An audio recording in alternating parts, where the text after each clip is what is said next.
Welcome to the Phoenix News Report. Tonight, don't open that cabinet, there's some weird stuff in there. Plus, Democrats stare into the abyss.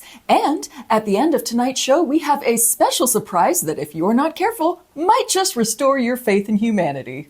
First up, Trump's cabinet is taking shape, presumably as their checks to Trump clear. And the result looks like an all-Thanos version of the Avengers. Let's start with the not-so-crazy and work our way up to batshit insane, shall we? For instance, Susie Wiles has been chosen to be the babysitter for a whole lot of crazy toddlers. And Lee Zeldin is going to make a fantastic EPA chief, because no one has more experience with muddied waters. Then the cabinet picks start to get a little out there, right? Kristi Noem will oversee the security of the homeland and its various gravel pits. And Tulsi Gabbard is Trump's pick to head up the intelligence community, because she's intelligent enough to be a Dem when that worked for her, a Republican when that was a better deal, and a war hawk and an isolationist, like simultaneously. Yeah. Meanwhile, Elon Musk and Vivek Ramaswamy are teaming up to bring their special skills together to form a sort of combo meal of insufferability that will be in charge of the Department of Government Efficiency, aka DOGE. Wouldn't it be easier to just, give them a podcast or something? I totally hear you, but seriously, I think this might be a good thing. Elon Musk has 12 jobs right now. Surely one of these days he's going to be so sleep deprived that he walks onto a launch pad while a rocket is taking off, right? I say load him up. Anyways, those appointments were a little weird. But then things really started to get nuts when Fox News host Pete Hegseth was chosen as Secretary of Defense. A pick so shocking that a defense industry lobbyist actually said, "Who the fuck is this guy?" And that is a great question. Let's dig into that. In a minute, we're going to show you an insane video of this guy in action. But first, let's talk about how he feels about the ladies. Just saying we should not have women in combat roles. See, he doesn't think women should serve in combat because women are too emotional. Like when both of his ex-wives flipped out about him knocking up his co-workers and divorced his ass. Just for funsies, here's a clip of him talking about how conservatives should redirect their attention away from gay marriage. Just see if you can spot the hypocrisy here. It almost feels like and is a dead horse that conservatives could be tempted to continue to beat, which prevents us from making far more very legitimate arguments about, say, marital divorce rates with kids or out-of-wedlock births, things like that really should be a focus of tight-knit families and keeping them together. Did you see it? Did you see that part? Yeah, that was it. Now, so far, we've learned this guy is sexist and a cheater. But important question, how's his aim? I mean, he's a veteran. He should have pretty good aim, right? You want somebody to have good aim if they're going to be in charge of a nuclear arsenal. With the axe. Who's going to win this battle with the lumberjack? That's coming up next.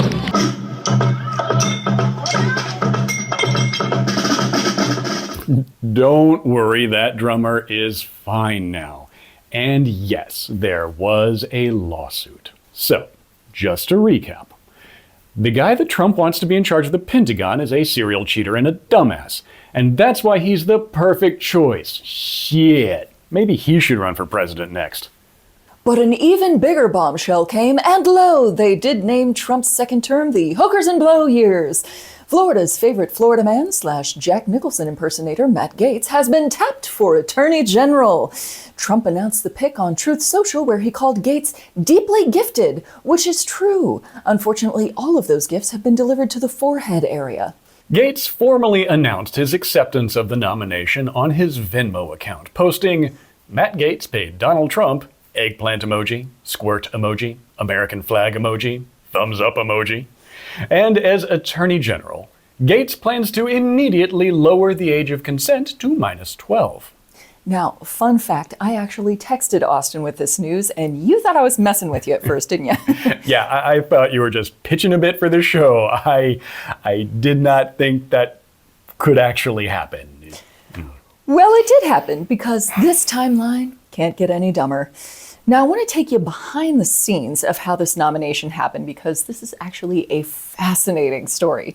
So on Monday, Matt Gaetz, not even on the AG shortlist, and in fact is getting ready for the results of the House ethics investigation into his extracurricular activities with underage girls and drugs. That was supposed to drop on Friday. Then on Wednesday, he's on a plane with Donald Trump and Boris Epstein, no relation, and that's where everything changes. And now what we'd like to do is just a little dramatic reenactment of what happened next. I wish I had someone better for Attorney General. Who could that be? Hey, what about me? I love it. I'll announce it on Truth Social right now. Hey guys, I was working in the back of the plane. Did I miss anything? Yeah, I'm going to be the next Attorney General. Right after this, Gaetz resigned his House seat, effectively killing the ethics investigation, but the good news is that the House is leakier than Kamala's eyeballs on November 7th, so make some popcorn. Shit's about to get wild. We can only assume that more, shall we say, creative cabinet picks are coming soon. Hey, by the time you watch this, Voldemort might be running the Department of Education, because Trump has always said that he would drain the swamp of Washington. And looks like he wants to drain it directly into the White House. While Trump's been hiring whoever he's looking at any given moment, the Dems have been trying to figure out where they went wrong. Was it too much Biden? Not enough Biden. Should Kamala have appeared on MILF Manor? Should Tim Walz have played more video games? Was it the camo hats? No one could see them. Well, the data's been parsed and the conclusion verified. What went wrong? Turns out it was the damned tan suit again. When will we learn? And can we please get her a bigger flag pen, please? Huh, people? Now, all this soul-searching doesn't mean we can't start thinking about 2028. And indeed, prospective candidates are already jockeying for position a mere week after the election. And I have one major problem with that. Should have started way sooner. I mean, we already know where the Olympics are going to be in 2034, and you guys don't know who your next presidential candidate is? Only that it will definitely be a white guy? Get your shit together, Democrats. Users are jumping ship and leaving Twitter for Bluesky. In a massive blow to the platform, the world's most powerful group, capable of crumbling nations and halting the economy at will, has left Twitter en masse.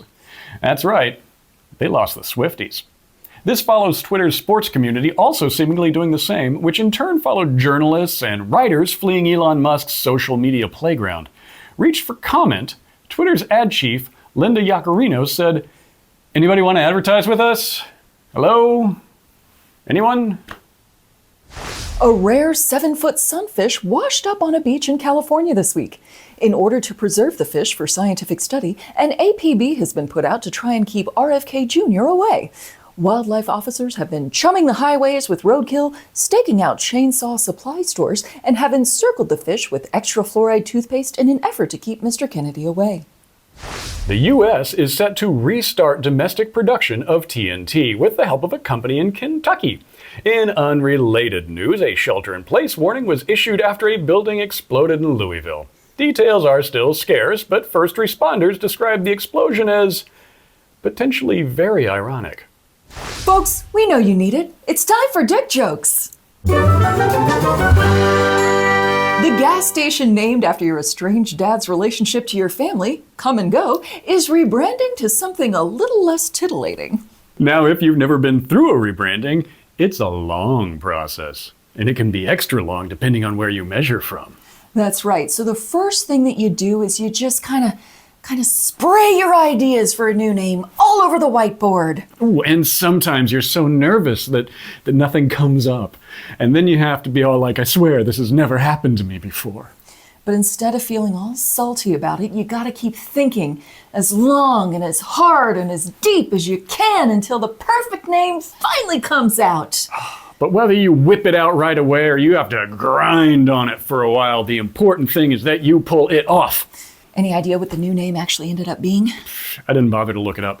Unless it's Jizzle Stop Cafe, I just don't care. This has been Dick Jokes, everybody. Apparently, people are tired of finding out that their dad isn't really their dad because 23andMe is going down in flames. You know, this is a tragedy. Where else will white Americans go desperately prove that their ancestors didn't do that. Over in the UK, the Archbishop of Canterbury, Justin Welby, has resigned over the church abuse scandal. Okay, I don't get why they simply didn't move him to a different city and pretend not to have heard of him. Like, they know they can do that, right? Hackers have demanded an unusual ransom from a French energy company. For more on this story, we go to our chief cybersecurity correspondent, Mike Dynamo. Mike, what can you tell us about this? Schneider Electric has been hit hard by a gang of hackers called Hellcat. Wow. They've gotten their hands on 40 gigabytes of Schneider's data, and now they're demanding $125,000 in literal baguettes. Yeah, like French bread.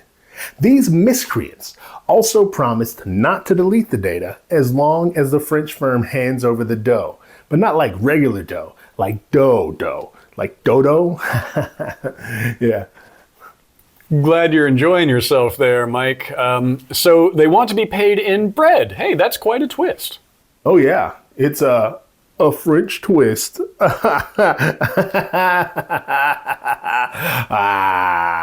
Okay, time to bring the pun plane in for a landing, buddy. Thanks, Mike. A South Carolina animal breeding facility has lost 43 monkeys to a daring escape.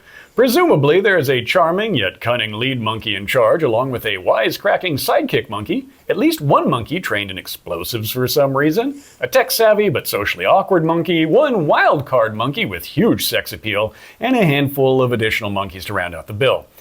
The cast of primates are described as harmless, but authorities are still recommending that locals lock their windows and call 911 if they encounter one of them. Now, this is standard practice to establish an escalating conflict in the third act. Netflix has signed on for a trial season if it can be rewritten as a musical, and The Rock has expressed interest in the ringleader monkey's love interest role. Now for some good news. Pesto, the internet's favorite massive penguin chick, is growing up and starting to shed his baby feathers. And just look at that guy. Oh, he's just so cute. We can't wait to... Oh, what's this? I'm getting word that Pesto has started an alt-right manosphere podcast to sell Kangen water. Oh, I swear we can't have nice things anymore. Now I know it seems like one of those weeks when all the worst people in the world are happy. But we promised you a special treat. For once, one of the worst people in the world is losing everything, and we get to watch. Infowars, the equipment, Infowars.com, InfoWarsStore.com, and a whole bunch of other stuff is at a federal bankruptcy auction. Guess who bought Infowars? Was it Roger Stone? No. Was it a bunch of MAGA people who pooled their money so they could put Alex Jones right back behind that desk to keep broadcasting? No, it's the Onion. And they did it with the help of Everytown for Gun Safety. Oh, thank you, The Onion, for doing something awesome and hilarious at the same time. I haven't had this much hope for the future since all my hope died about a week ago. Oh yeah? What caused that? Not really sure. It's hard to put my finger on it. That wraps up this week's episode. Keep flying, y'all. Love you. Bye.